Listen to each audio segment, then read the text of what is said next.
Hello, hello. So, welcome to this Sunday's YouTube Elite Dangerous Odyssey live stream, where I'm continuing my exploration trip. And I'm here in Blah Eon AMJ B56-5 which where it's night time now.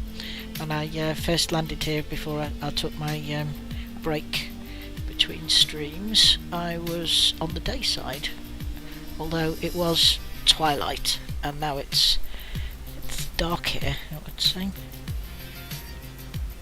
Almost. And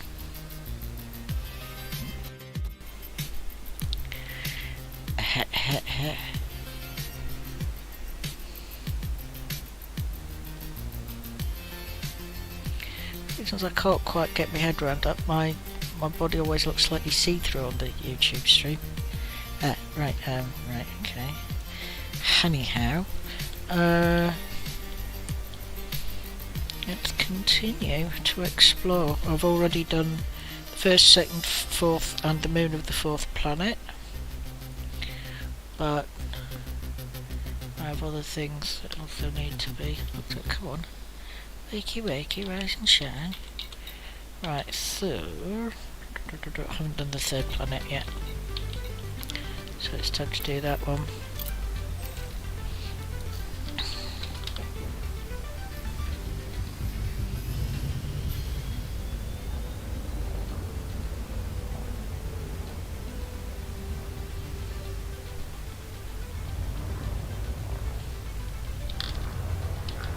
Landing gear retracted. Let's hope things go smoother than they did at the start of today's Twitch stream, where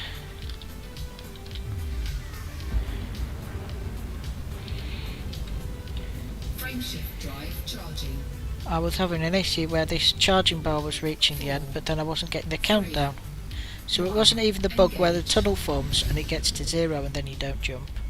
And it wasn't the bug where just when you go to jump you end up falling out with a mauve adder. It was a new bug where it would charge and the FSD drive would stay with the bar showing it was charging, but it would be fully charged, it would be at the end, it wouldn't jump, and of course the engine heat would continue to get hotter and hotter and hotter because that's what happens when you charge the FSD drive. So because the FSD drive would just simply not stop charging, I was just getting more and more engine heat, so I'd have to keep cancelling. In the end I had to close the game down and start it again to fix the problem. So that was a new bug which I was having earlier on.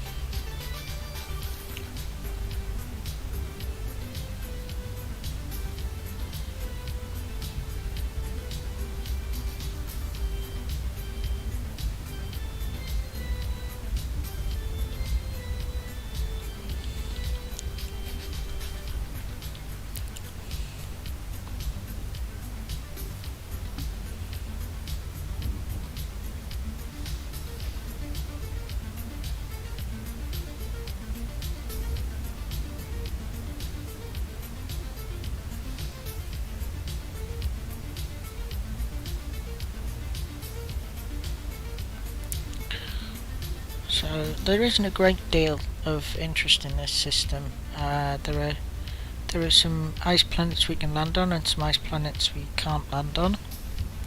Basically everything's just ice planets. And we are still mapping them all, and we're still landing on all the landable ones. Because that's what this trip's all about. Someone's got to do it, and it might as well be me.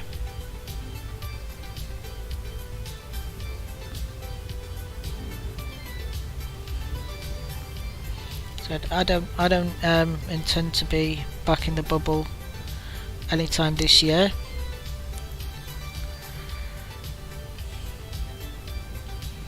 I'm off to see the galaxy. I'm sure the bubble will still be there when I get back. You know, assuming Onion Head madness hasn't taken over. or Hudson hasn't caused some kind of world war in space between the superpowers. I mean, when I get back to the bubble, it might be that the Federation is no more, or that there's a new faction, or that the Thargoids have decimated half of it, or the Thargoids are all dead because of salvation. I don't know. Anything could happen while I'm away doing what I'm doing, but if I stopped every time it looked like something exciting was happening in the bubble, like I say, I would never get anywhere. So just decided to stick to my guns. As long as I don't play too much Elite Dangerous, I won't get sick of all this scanning and landing. See, that's the problem with the previous trips that I took. I got a bit burnt out.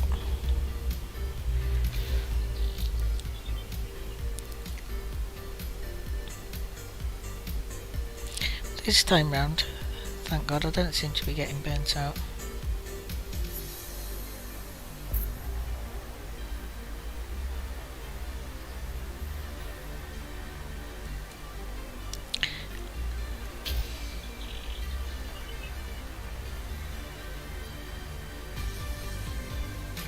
I think I must have made at least 50 jumps on this current trip since the last time I was docked at station, and that was quite a long ways out when I was last docked at a station.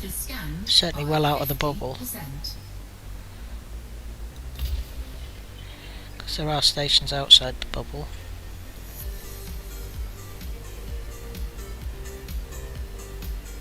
It does seem like a while ago.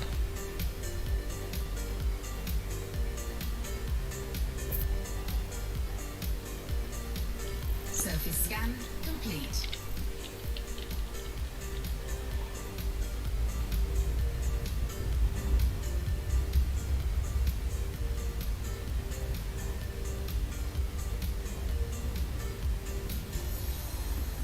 So I'll land on this one.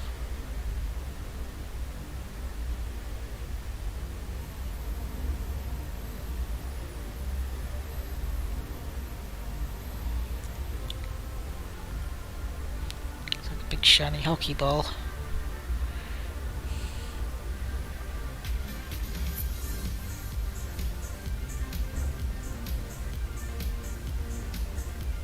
Orbital flight engaged.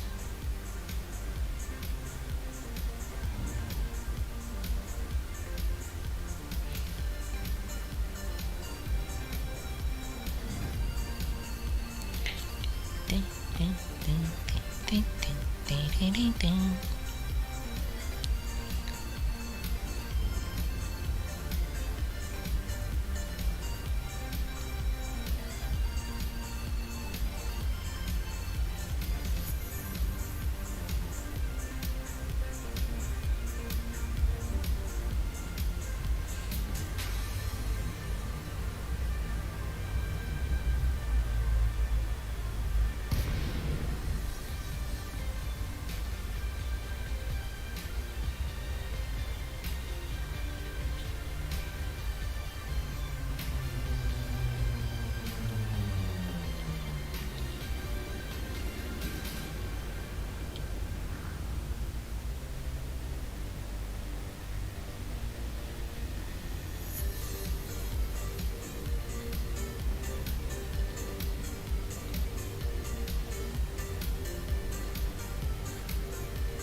Okay. Oh, getting these frame drops during the landing again.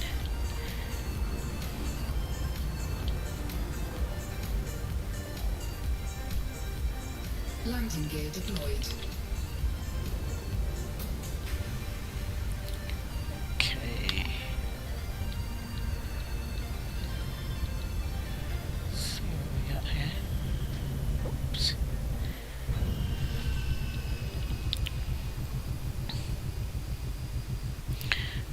I think we'll carry on jumping till I reach my next waypoint, which by the way is going to be several sessions away.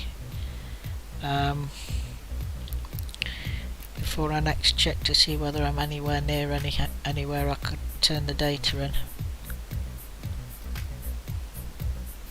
It would be tempting to hold off until I get nearer to Colonia, because then I'll be able to build up some reputation with the Colonia Council, which is necessary for unlocking some of the engineers, I think. I mean, well, it's not that important to unlock the engineers in Colonia unless you're planning on spending any time out there. Maybe I want to do it anyway, just 'cause.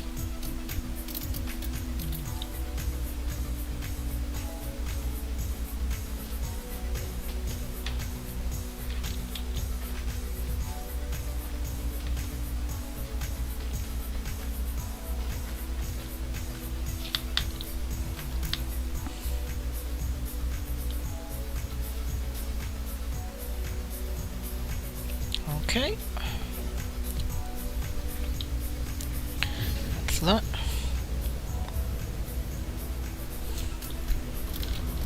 Landing gear retracted.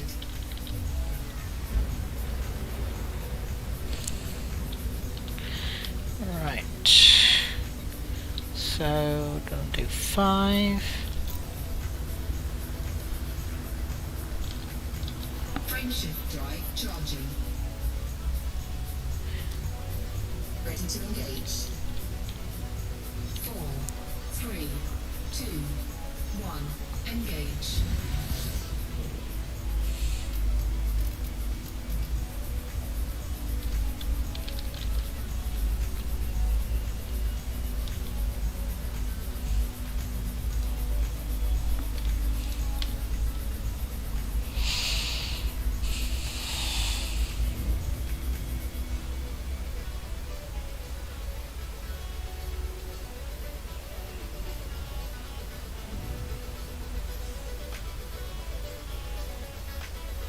I think I need to change the filter settings on my webcam to make myself a bit less ghostly looking, maybe. I don't know. Maybe it's better if you can see through me, so whether the mast lock's on or the landing gear's down or the cargo scoop's deployed, you can see my fuel efficiency through my ghostly body.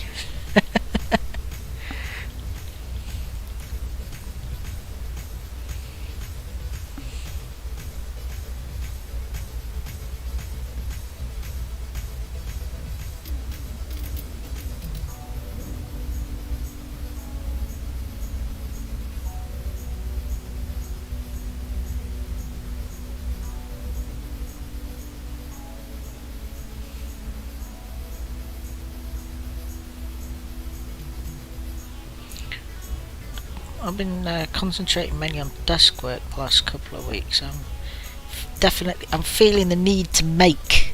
I need to make something. I think next week I'm going to be doing some making, even if it's just a bit more sashiko and another embroidered baseball cap.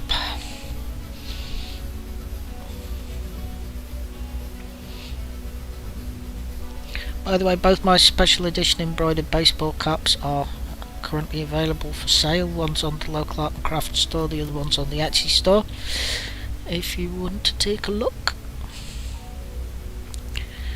Just look for Gecko Shibori on either Etsy or on localartandcraft.co.uk. You should be able to find me.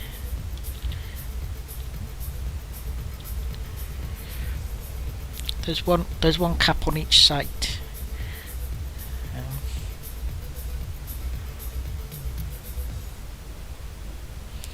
Plus many other things that I have made.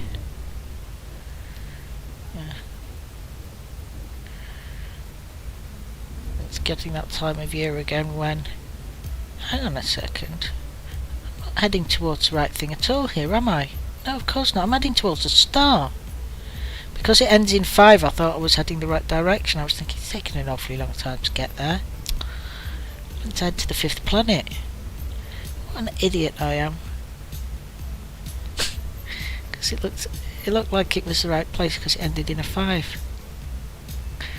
Need it to end in a 5, and then another 5. Brighteon AMJ B56-5. 5! Oh well, that's me being stupid, isn't it?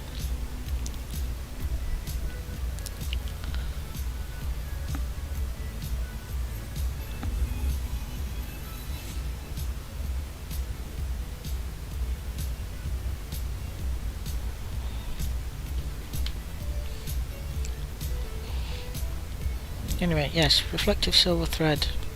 Now that the nights are drawing in, keeping safe in the darkness is even more important because there's more of it. Reflective silver thread can help you do that.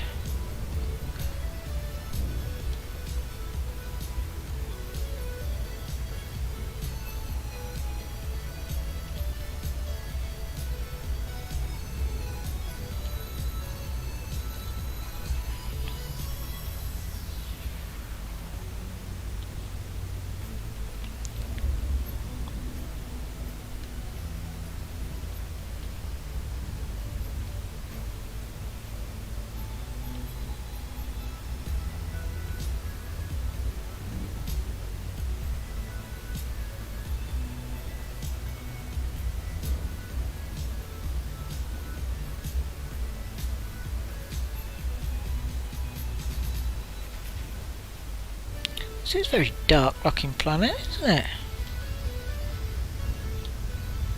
Well, I'm a lot closer to it than I thought I was. Oh my goodness. It's so black I couldn't even see it. That is one dangerous planet. It was so black I couldn't even see it.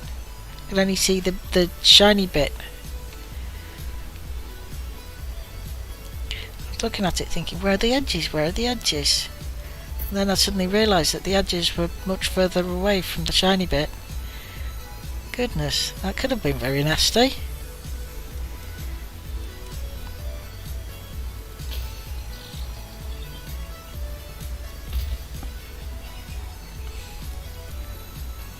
Well, I think this has got the reward for the lowest albedo planet I've ever come across.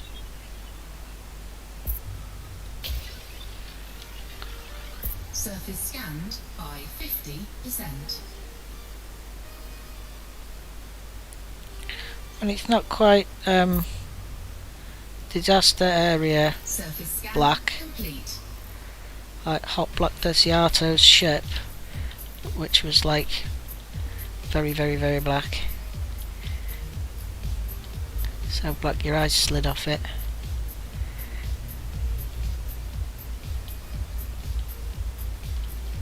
But it's getting close.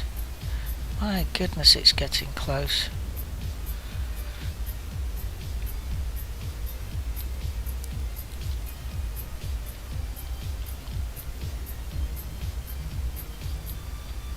What is it made out of? I mean, apparently it's made out of ice, but it's not made out of black ice. Oh boy. Orbital flight engaged.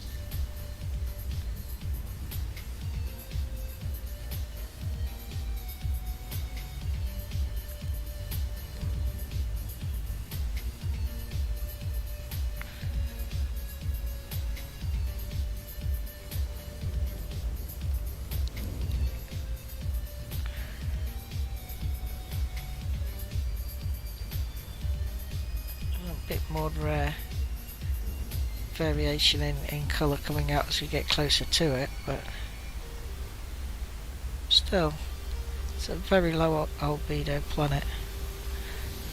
Wonder how that's going to affect the surface temperature, if at all. I don't know whether that's something that actually happens in this game, whether they take the amount of reflected light and absorbed light into account when they determine what the surface temperature is going to be. I don't know how complex the model is. Look at these bizarre looking mountains.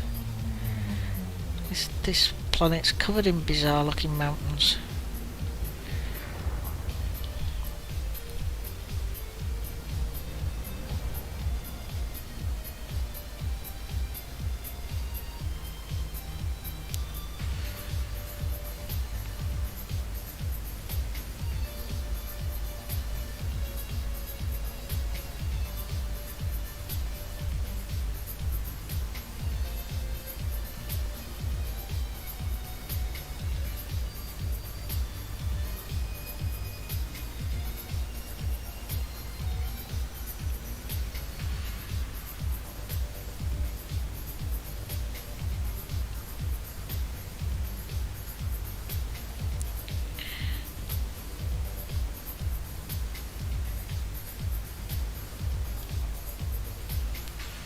as I was discussing on the Twitch stream, a lot of us expect that mountains should look the way that mountains look on Earth.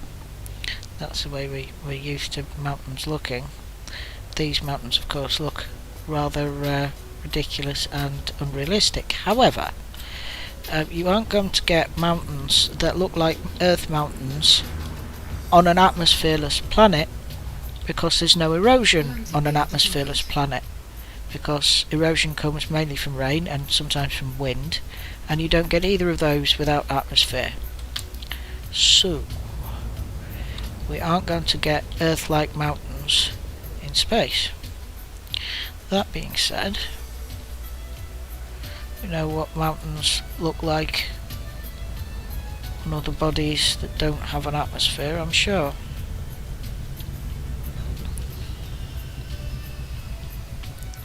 So we can base it on what they look like.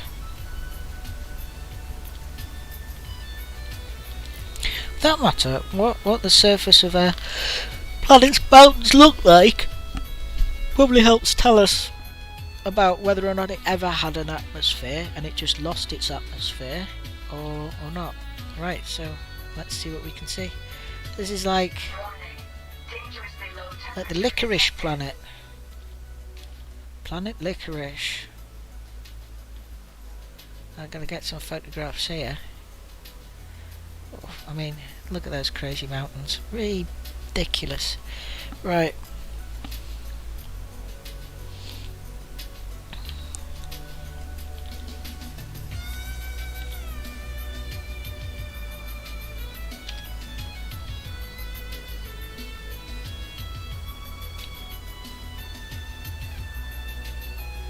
Oh yeah, nice.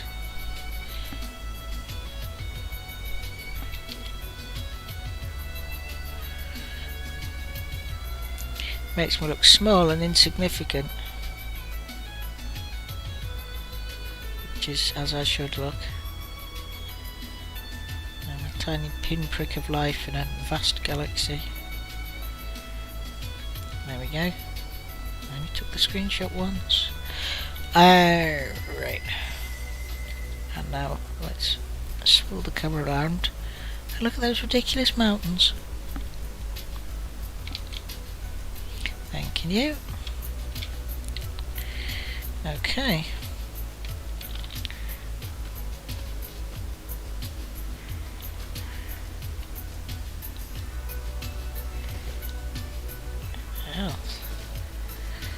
Well, I think that's pretty much all there is to see here, really. Very black, though. Very black, like a blackjack suite. Which weren't properly black. They were very dark grey like this. They were sort of little chewy sweets that were flavoured like aniseed and licorice, I think. Landing gear retracted.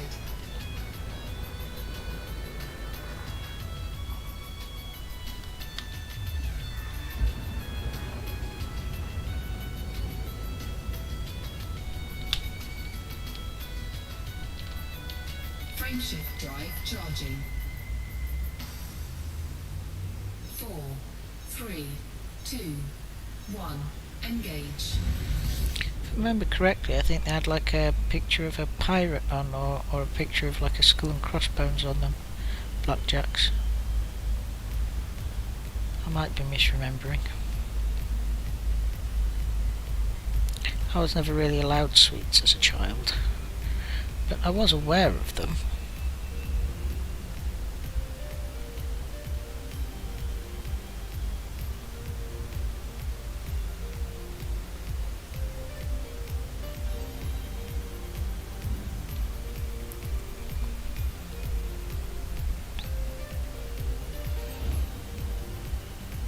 It's been ages since I've had any licorice. Now there's an idea. There's an idea.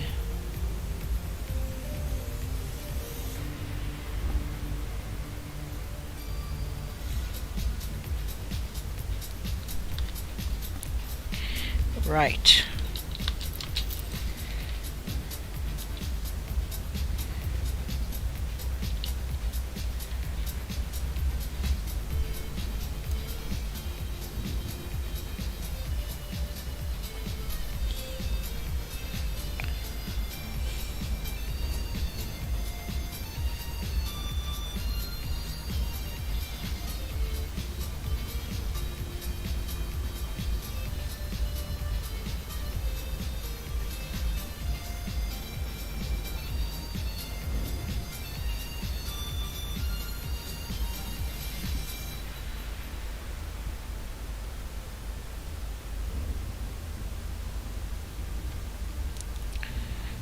Right.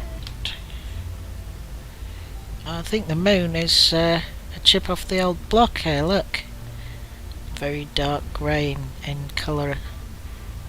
Not quite as dark as Daddy Planet, but certainly darker than your typical ice moon.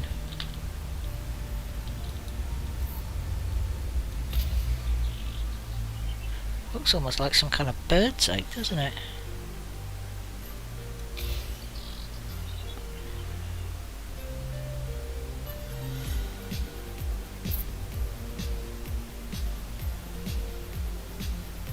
Surface scanned by 50%.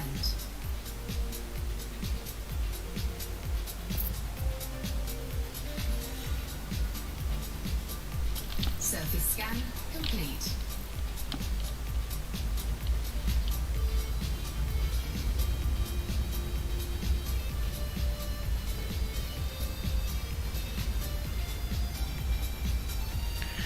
So, some grey bits, some grey brown bits, and some black bits. Let's try and land on one of the black bits again then. See how intensely black they really are once you land on them.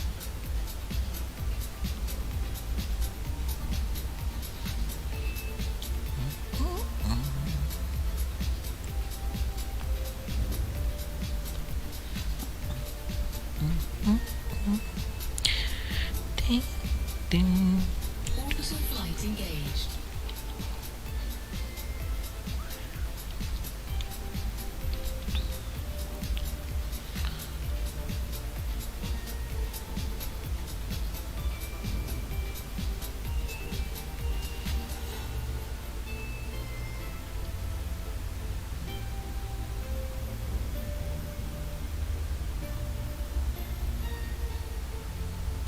Maybe the black bits on this moon were like deposited from off the surface of the main planet.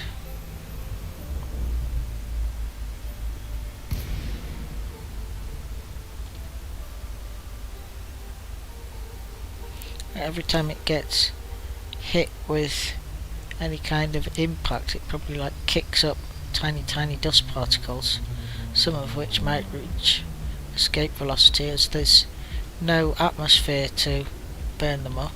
So, ooh, now you get really close to it. This looks more like a dark green. Interesting. This part here looks suitable for terrace farming. I'll take a screenshot of that.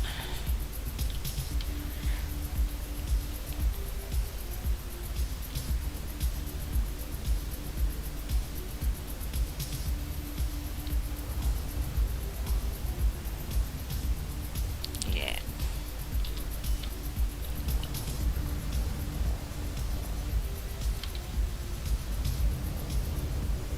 Landing gear deployed.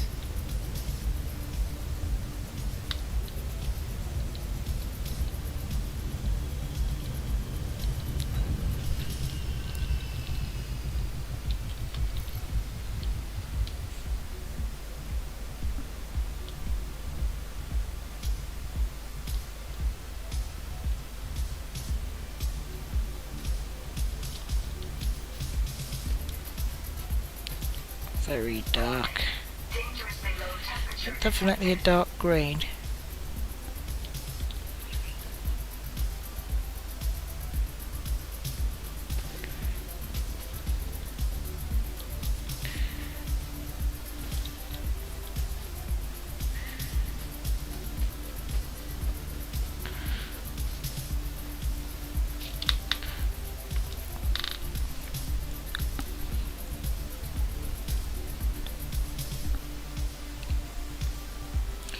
They don't seem to be warmer than you'd expect because of the dark colour.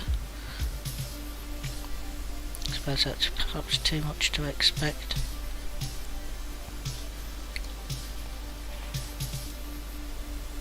Right. Done 1, done 2, done 3, done 4, done 4A, done 5, done 5A. So 6 and 6A next.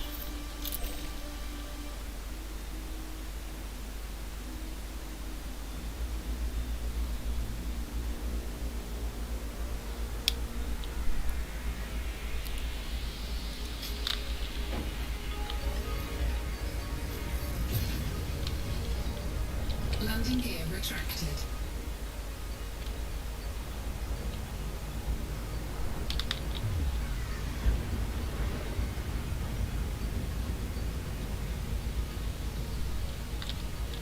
Frameshift drive charging. 4, 3, 2, 1. Engage.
My sister, Beware of the Leopard, was watching my Twitch stream earlier today.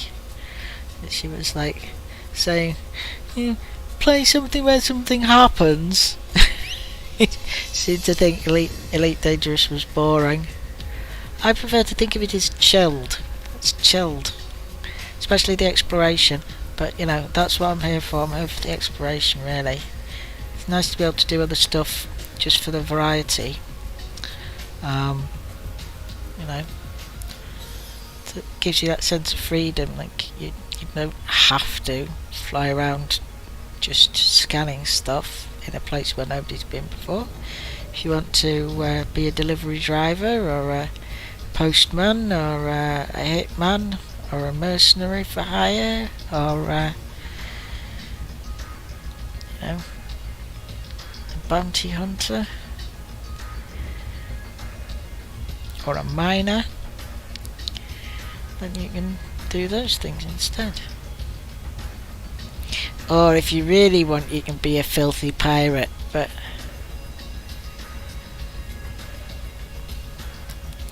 that's not what I want to do. Like I say, I think the next thing I might turn my hand to would be hostage rescue missions, because that's something I've never done before. And since they're a type of mission that's a Horizons mission, they're probably not horribly broken. So I would like to try that.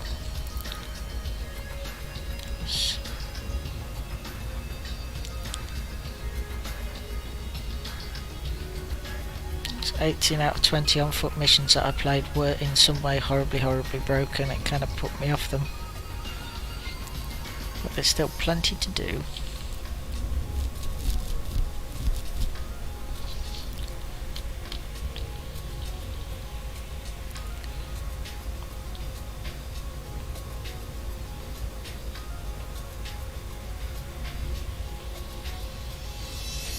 Why, this planet's quite a long way from the other planets, isn't it?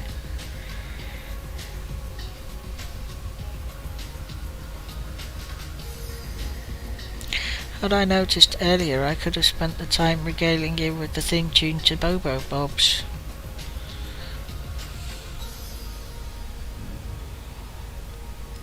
Which I sang at the start of my Twitch stream by way of an opening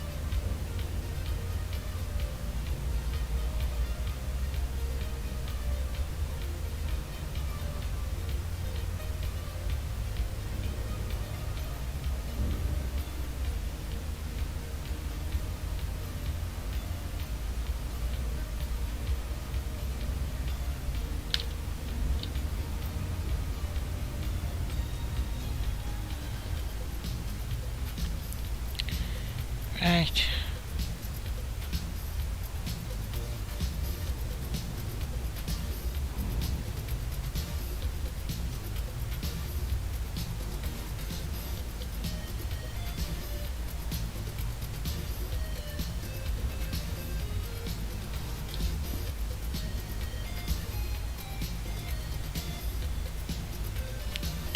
Let's see what this planet looks like. This one's looking a little dark. Not light, it's looking dark. But not invisible against the blackness of space dark, like that other one. Just a dark grey. I've been to dark grey planets like this before.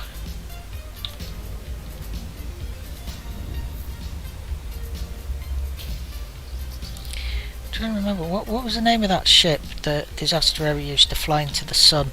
That was like really, really black.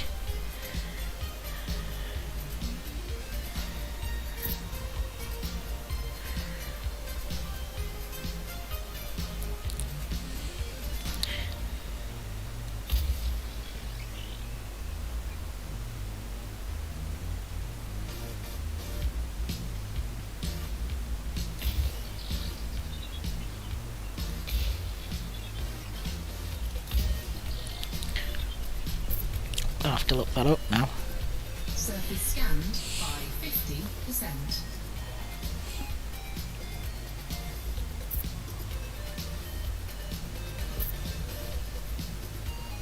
Surface scan complete.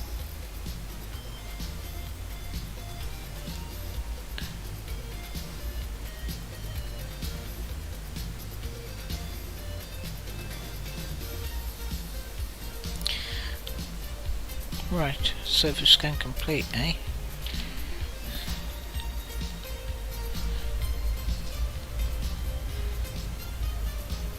What was Hot Black Desiato's ship called?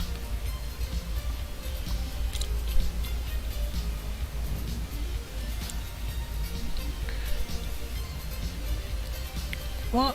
No. It misunderstood what I said. At first it looked like it said Desiato, and then it changed it to Does He Autos, which makes no sense, so I've got a load of nonsense responses back there. Let's try that again.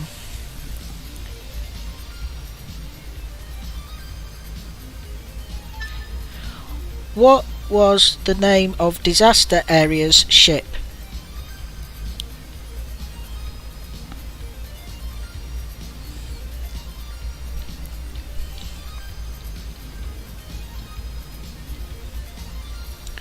Right.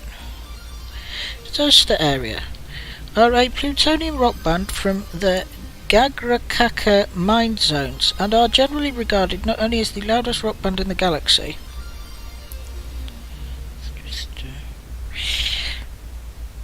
but also as being the loudest noise of any kind at all. Disaster Area are fronted by Hot Black Desiato, and their best-selling single was released on Earth under the band name Prism, and it's titled Spaceship Superstar. Their songs are on the whole very simple and mostly follow the familiar theme of boy being meets girl being beneath a silvery moon.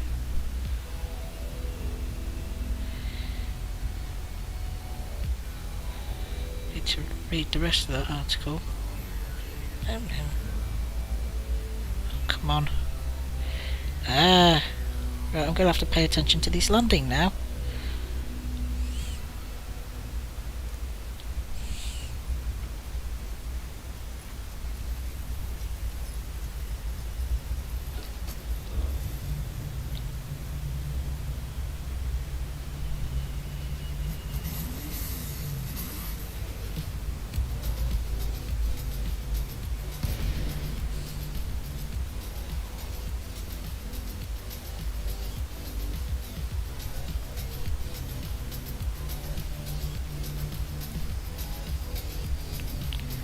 Where was I? Ah yes, familiar theme of boy being meets girl being beneath a silvery moon, which then explodes for no adequately explored reason.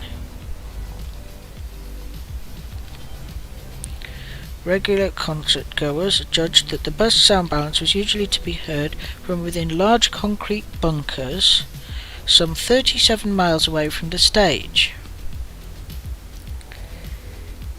While the musicians themselves played their instruments by remote control from within a heavily insulated starship which stayed in orbit around the planet, or more frequently around a completely different planet.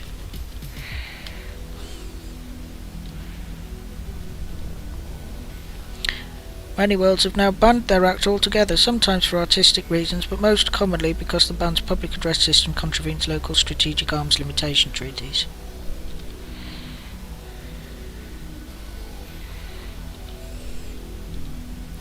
This has not, however, stopped their earnings from pushing back the boundaries of hypermathematics, and their chief research accountant has recently been appointed Professor of Neomathematics at the University of Maximegalon, in recognition of both his general and special theories of disaster area tax returns.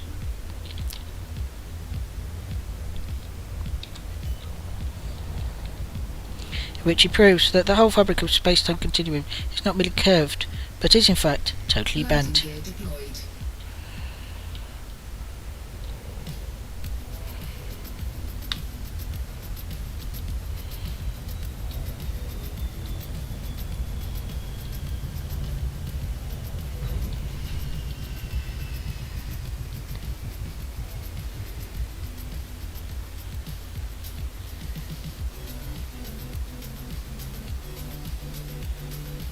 Yes, but what was the name of the ship? They had a ship that flies into the sun.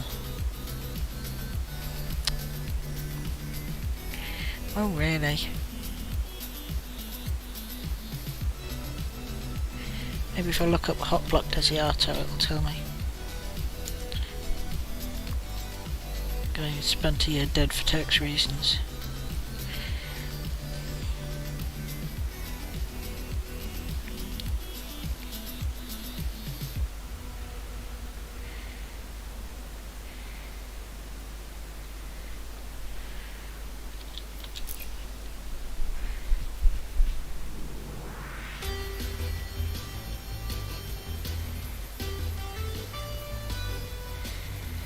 Still doesn't tell me what his ship was called. Well, that really isn't good enough. Nowhere does it mention that whole business of the ship flying into the sun. I'm going to have to do some further research to find out what the name of that ship was. Let's assume it had a name, but it must have had a name. Ships always have a name.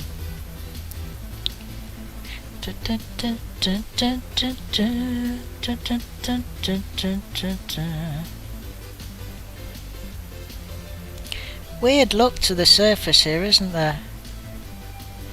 Makes the whole place look like there's less light than there actually is.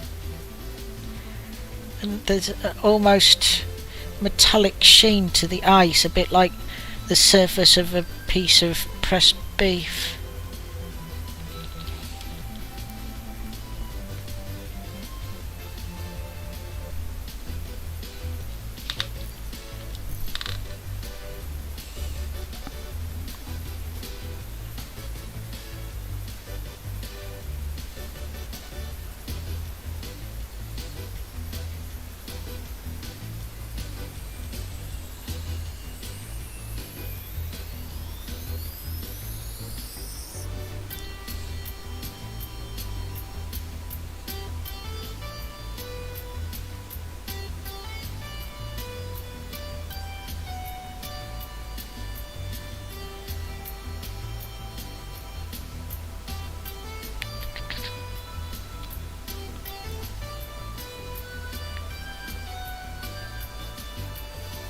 Nope, doesn't say what the ship's called. Just it was about to start its dive into the sun of Kakrafoon. Oh well.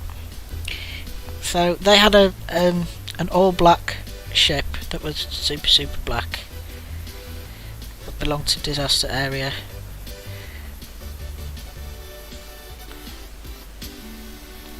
Would dive into the sun as part of their show, you see. Right, well, that's enough of that. Well, that planet just reminded me, because it was so incredibly black,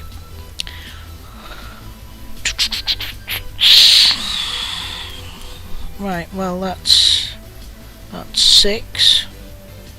Can tick that off. Now let's go to 6A.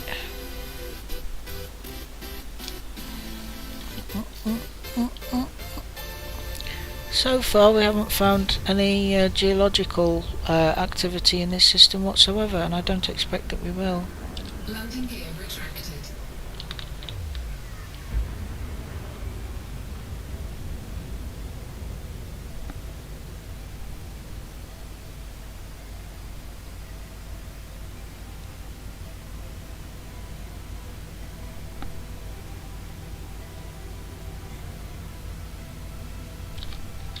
Frameshift drive charging.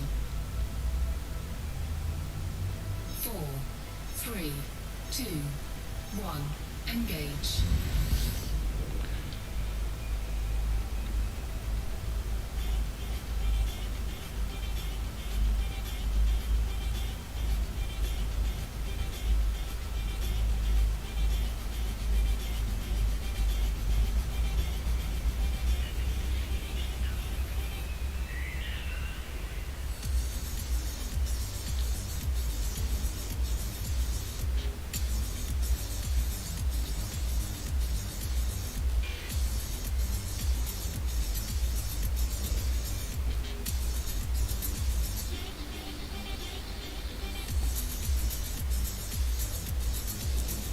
Yeah, could hold a disco on that very, very black planet and dance to music like this, couldn't you?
Oh, what's this? Now that looks interesting. Does that not look interesting?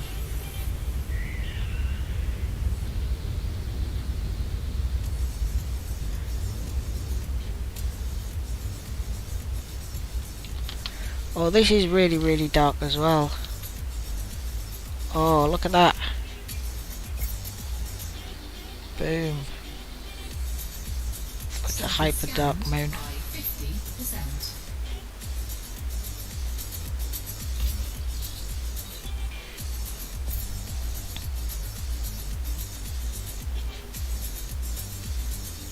Surface scan complete.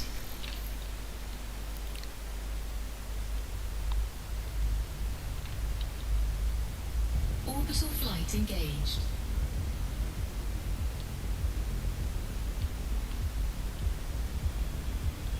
Oh yeah.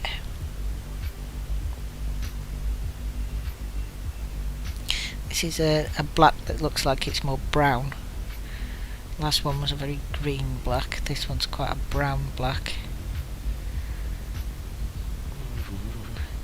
Like super dark roast coffee beans. I don't like a heavy roast, I have to say. I'm very much a mid-roast kind of guy.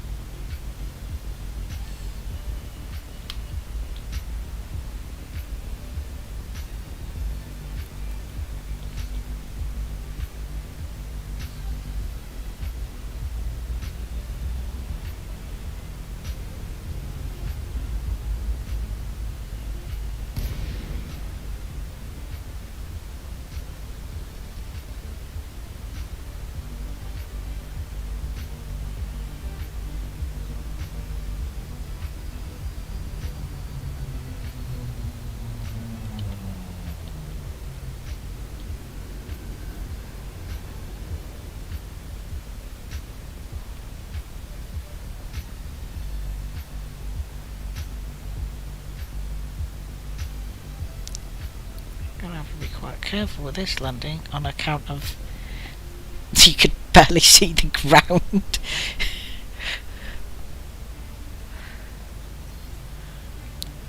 I could turn on the night vision, but that would rather spoil the effect.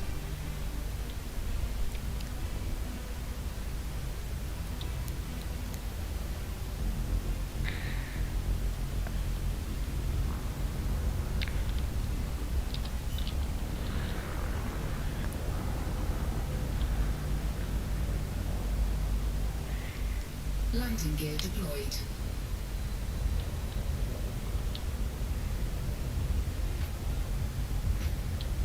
Yeah, God.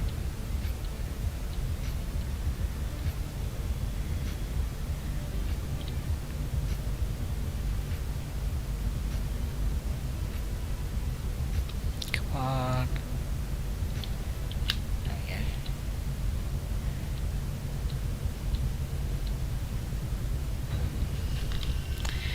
Lovely.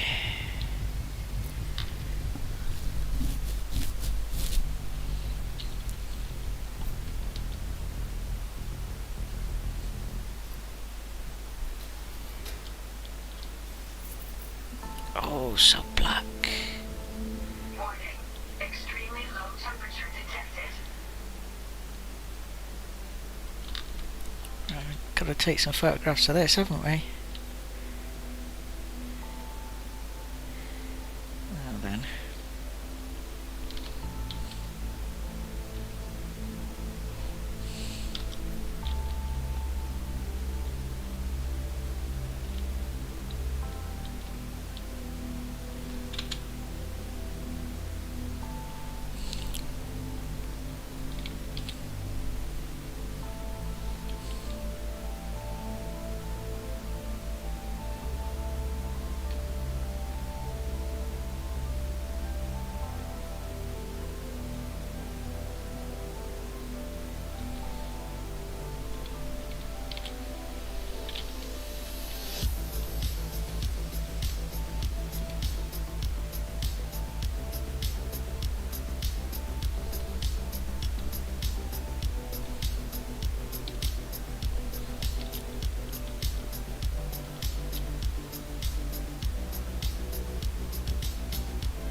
Here we go, that'll do.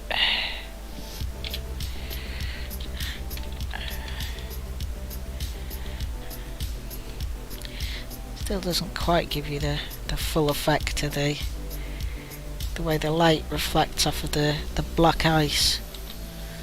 That is something, isn't it? So aren't you glad you were watching? Let's see something cool.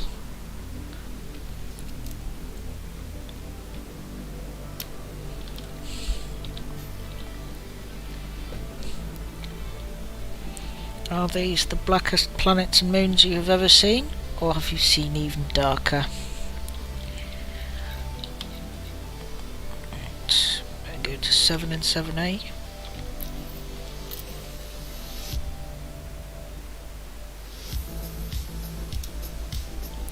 Then I think that's it. I think that is it for this system. 7 and 7A.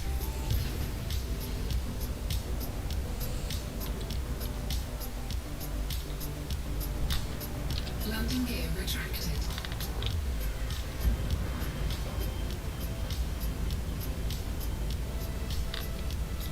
Frameshift drive charging. 4, 3, 2, 1. Engage.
Oh, it's quite a long way to the 7th planet.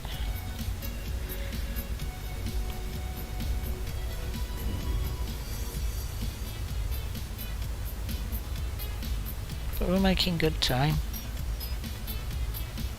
We're still accelerating.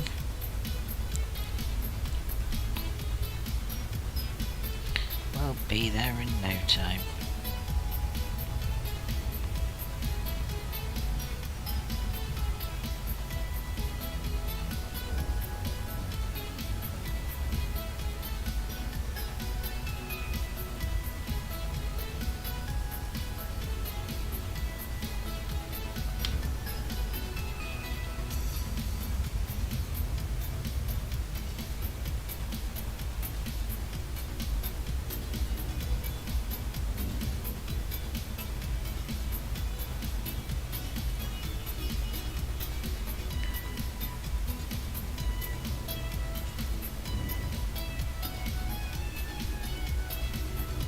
Actually, is that? That's closer. We'll do 7A first, and we'll do 7. Was it closer or not? Maybe not. It doesn't matter. There's not that much in it. These ones look fairly reflective at least.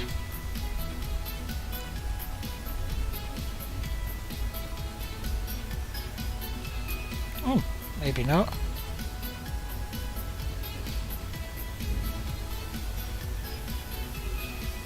I think there just must be a distance at which everything just shows up as white before it actually loads in its actual texture. This one's kind of a battleship grey colour.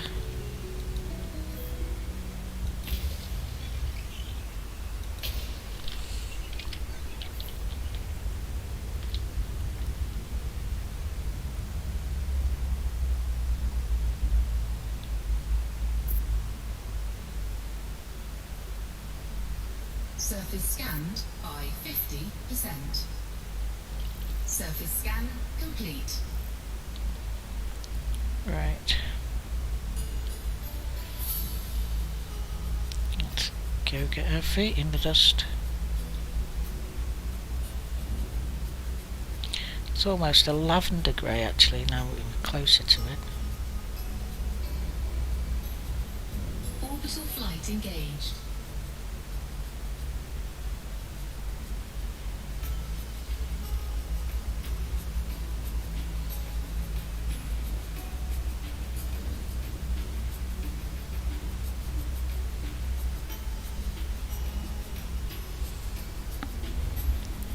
Pretty low gravity, so we can come in more like 40 degrees.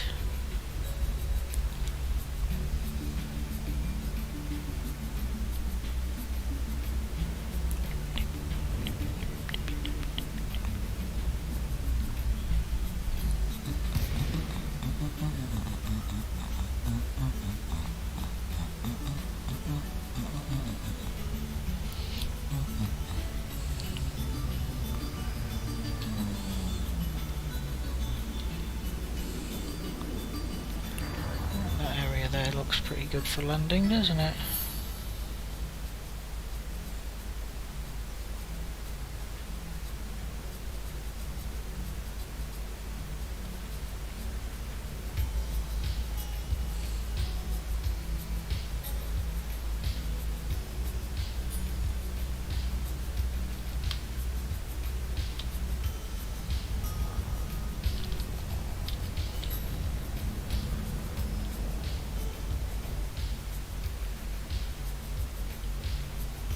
Landing gear deployed.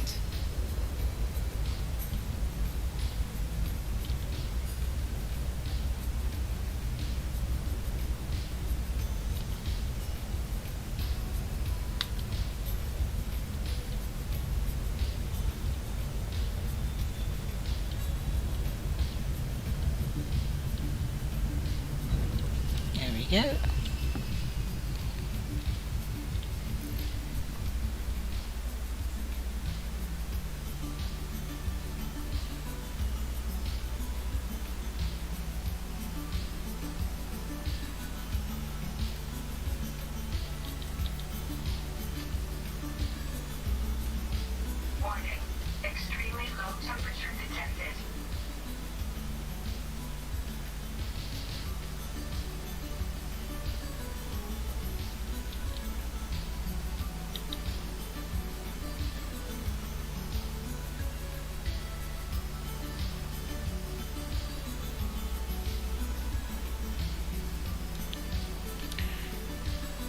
Right.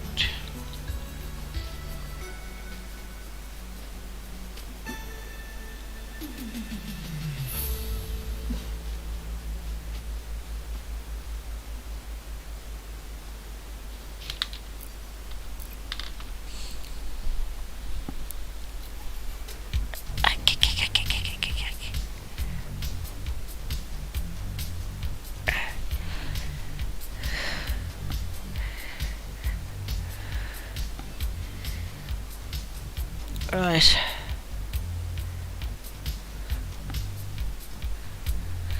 Okay. That was 7A. We just need to do 7.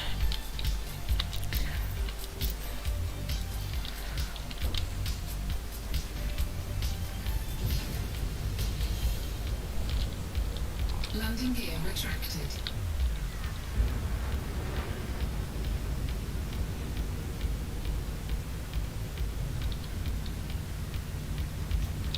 Frameshift drive charging.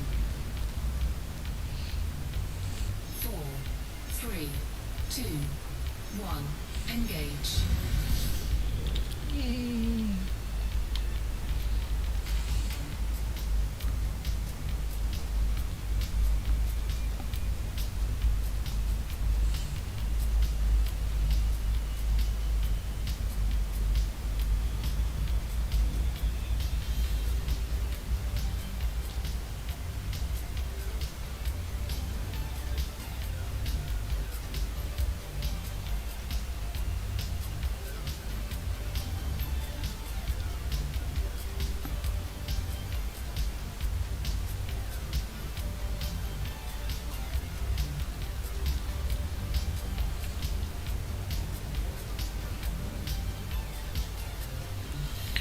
Right.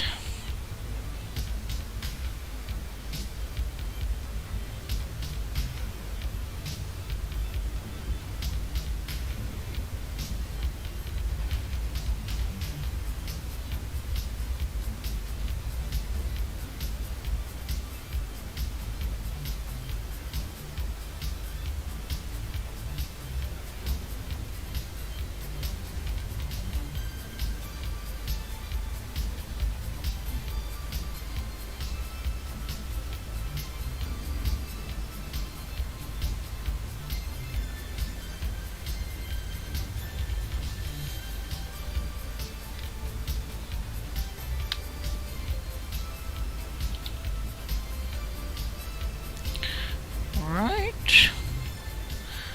It's another very dark grey looking ice body there.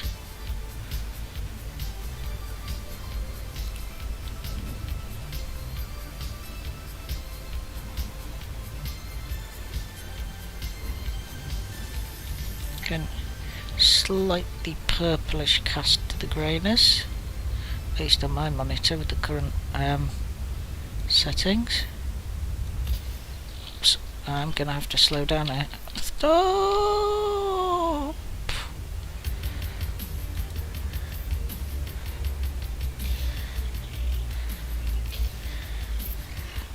This is gonna be tricky.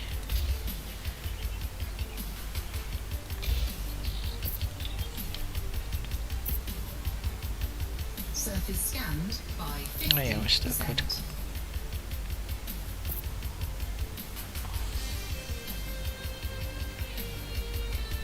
Surface scan complete. Phew.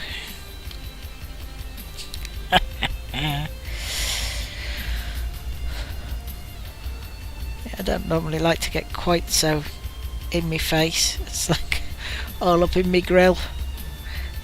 I like to be a bit further away when I'm mapping.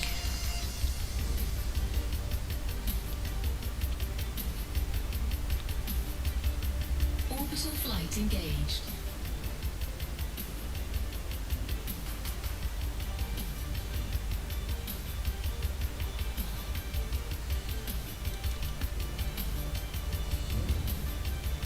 Look how far away all the other planets are.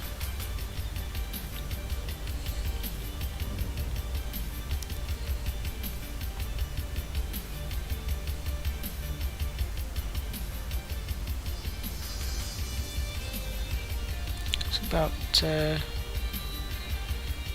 1/5 Earth gravity.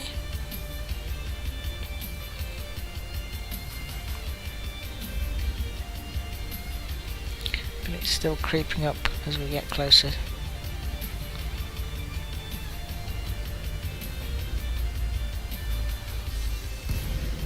Any increase on 0.21, do you think?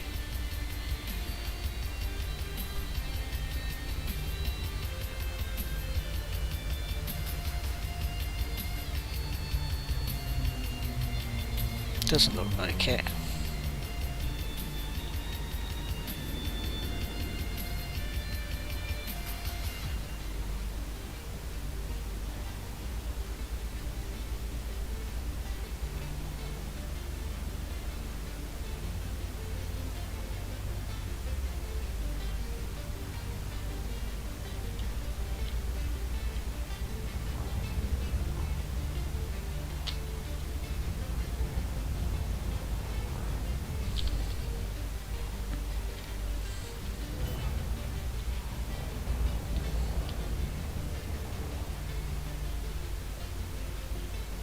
Landing gear deployed.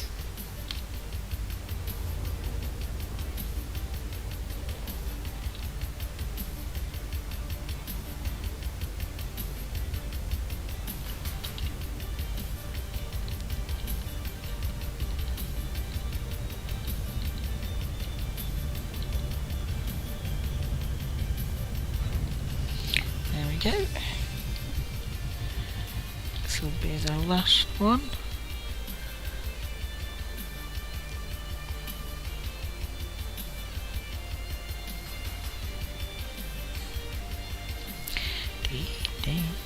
Warning.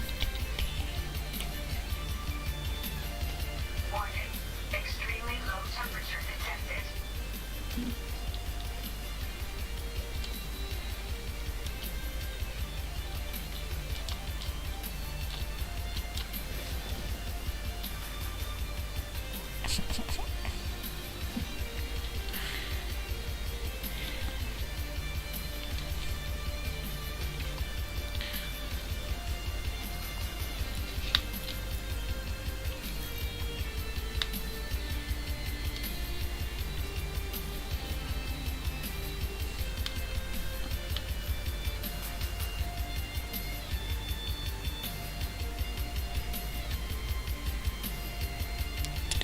Update my Hollow Me picture.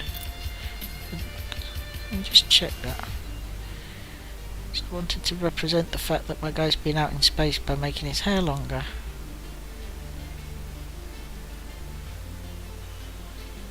Yeah, it did. So at least it did on here. So there he is, with his medium length hair.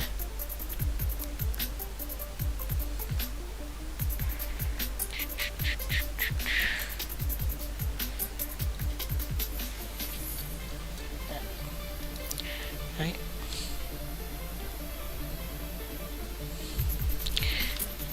And the thing with the flight suit as well, hang on. No.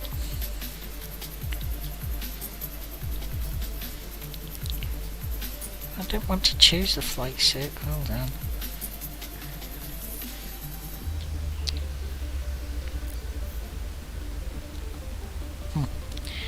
Well, never mind. Okay, so that was our last one. Just draw a line under this.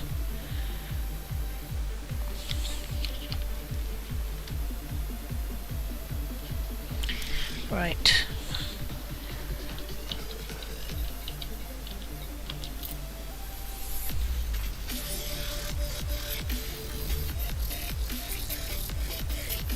Just need to replot the route so I can make the next jump.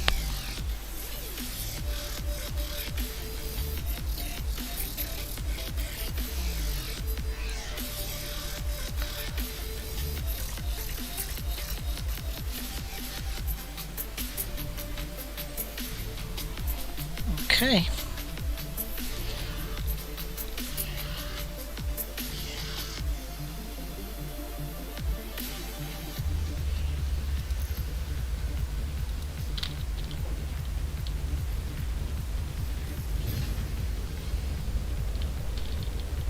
Landing gear retracted.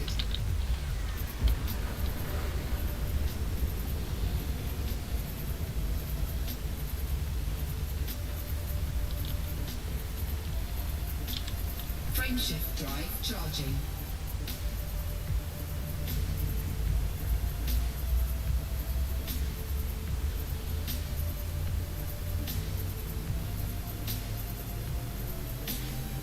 Four, three, two, one. Engage. Whoa, what was that? Bloody hell. In the middle of my hyperspace jump, it looked like I was heading towards the surface of a planet. What on earth was that?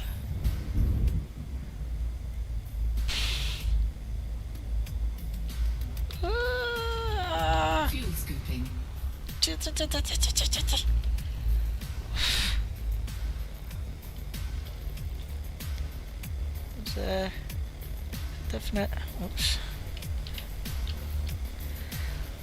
lack of getting control over my ship again there as well, where I was trying to decelerate and it wasn't letting me decelerate, so I just had to quickly alter course. That is one of the hairiest jumps I've ever made. I don't know what was going on there.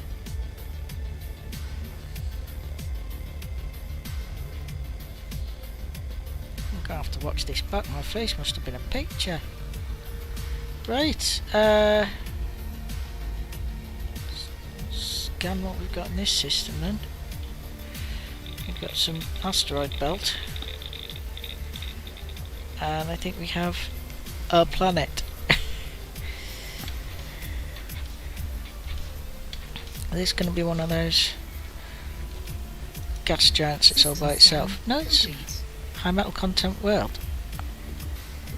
Alright, so apparently we've already discovered the first planet because we were really close to it or something. Right, and that one's landable.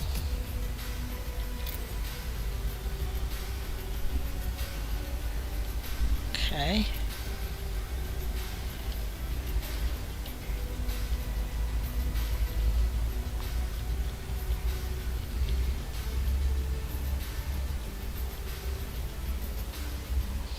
Fuel scoop disengaged. That was the weirdest jump. Oh, whoops. Oh, going too fast now.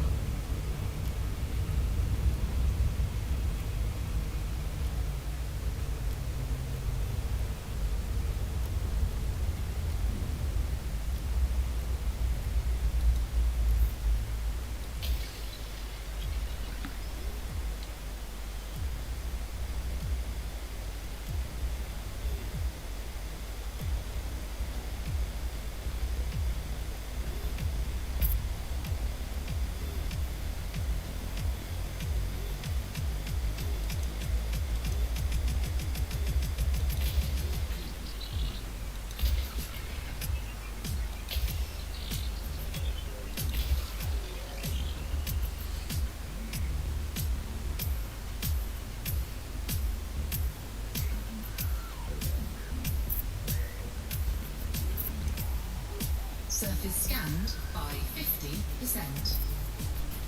Surface Fumerals scan and complete. vents. Okie doke.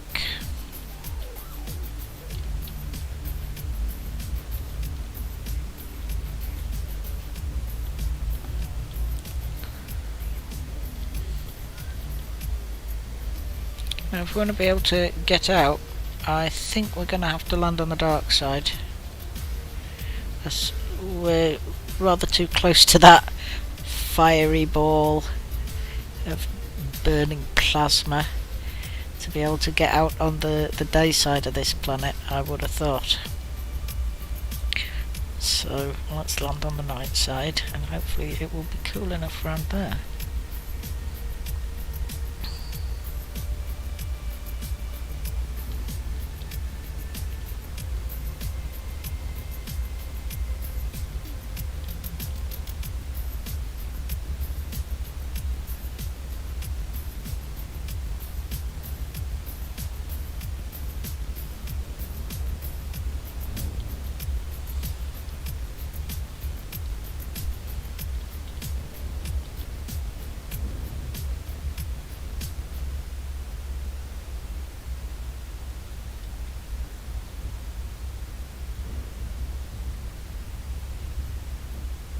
Orbital flight engaged.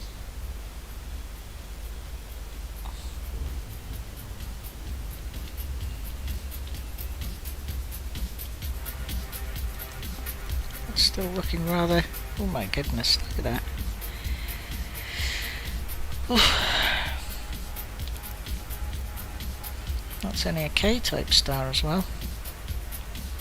Just imagine if we were this close to like a G-type star or an F-type star.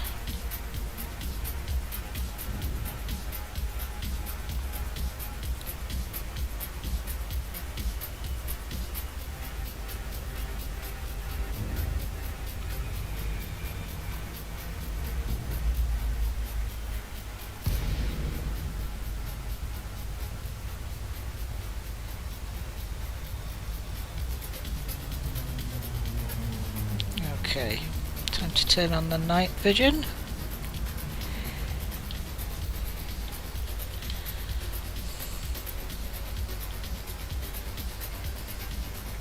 And be careful with the landing because this planet must be very dense. It's 1.32 G. So anything over 1 I'd like to be careful. Coming in a bit too steep there. Right.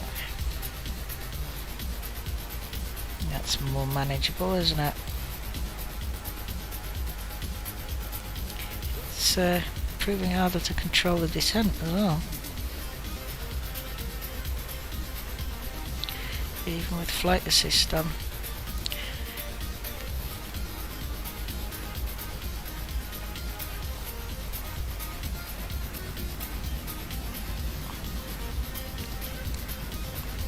Just spiral down a little bit.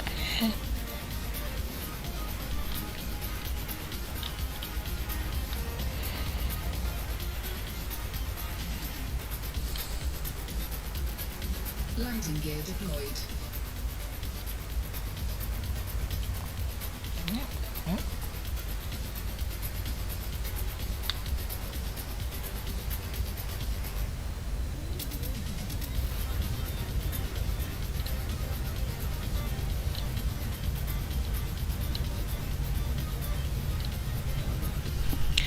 Okay, that's a nice safe landing. Good, good, good.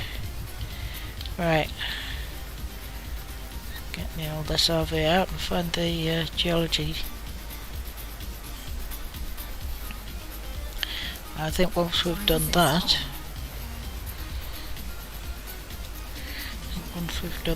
we can call it a night.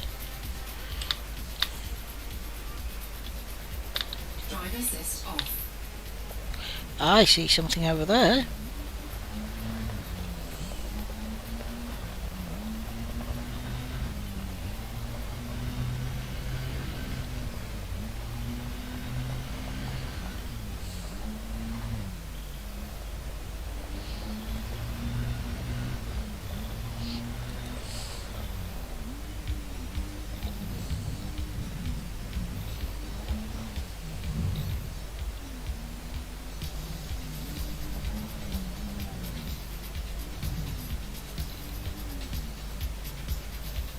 Ah, right, so this looks like it might be a vent.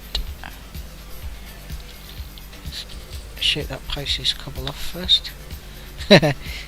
Unlike on the low gravity planets where they like go off into the air and then float down like their feathers, that just like go clunk onto the ground because it's greater than 1 gravity. Right.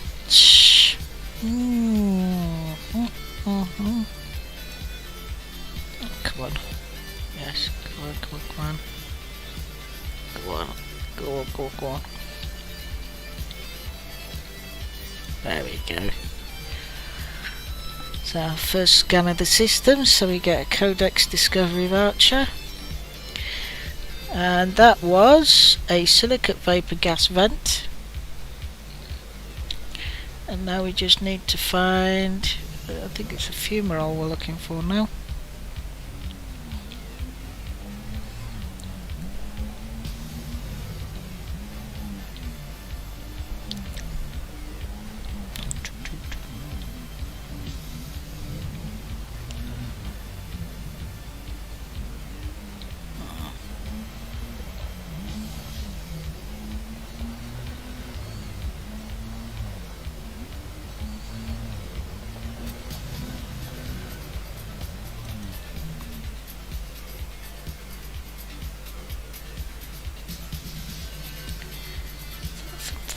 Is that something over to the right?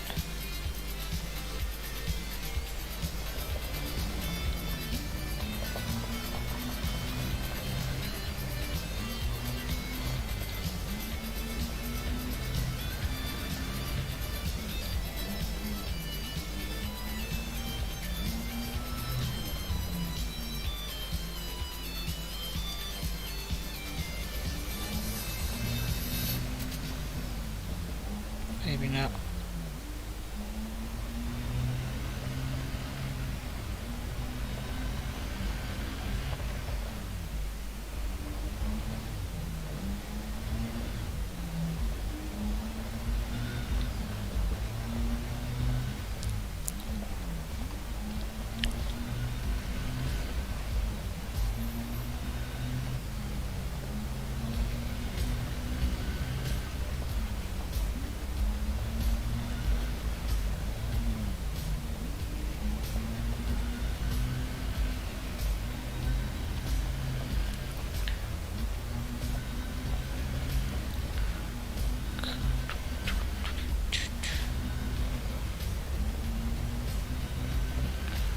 Keep an eye out. Keep an eye out. It's harder in the dark to find the geology. You're more reliant on your instruments than actually seeing a phenomenon. But we got quite lucky with that vent, to be honest.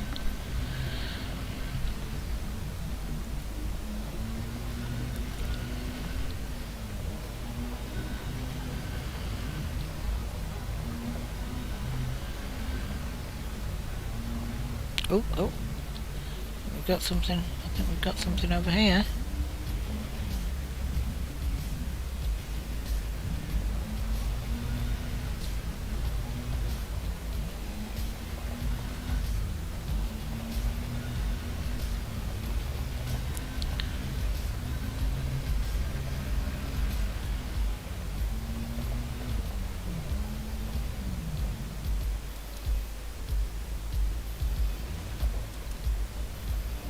Aha. Looks promising. That does look like it's going to be a fumarole with the two different. Yes.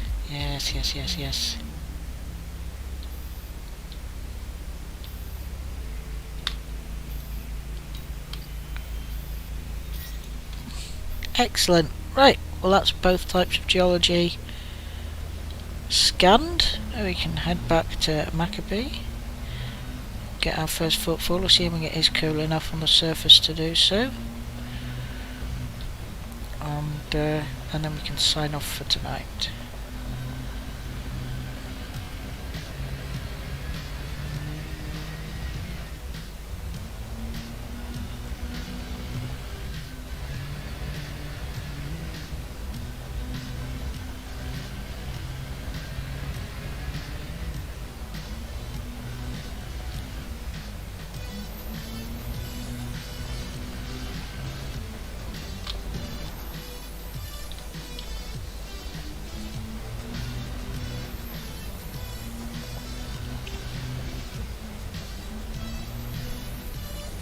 Oops. Just ran into a little rock there. Went from 100% to 94% just in that one tiny little collision with a tiny little rock.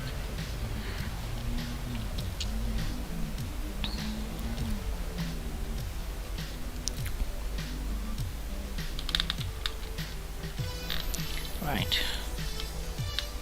No, it's still unsafe temperatures even on the dark side. We were very close to the sun, to be fair. And it is definitely the dark side. Oh well. It's the best you can do, I suppose.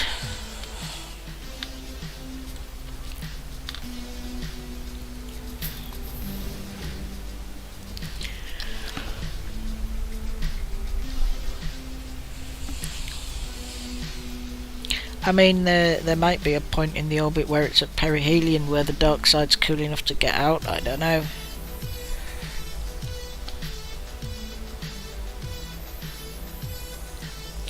Right, well, that's as good as it gets here. Just out of interest, just how hot is it on the surface? What's the temperature range for this particular planet? Let's see. It's interesting. Earth mass is 0.5168, so it's got less mass than Earth, but gravity 1.32 g. Oh my goodness, look at the surface temperature. Oh, it's no wonder I couldn't get out. Between 1120 Kelvin and 2189 Kelvin. I thought we did look rather close to the star. It did look very big and red and fiery and hot. Yeah, that's why we couldn't get out. Oh my goodness. Well,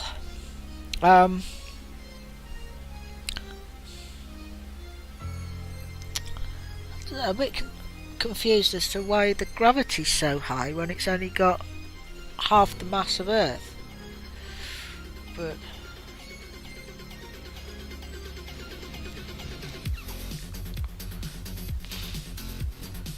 yeah, well anyway.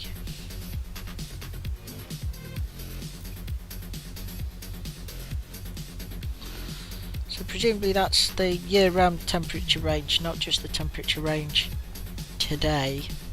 Because obviously with an actual tilt of 12 degrees it's going to have seasons. But I'll just assume that that's just a planet you are never ever going to be able to get out and go for a walk on. Right.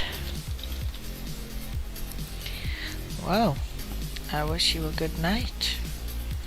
And if you're not watching this at night, then I wish you a good whatever time of day it is, or night it is for you.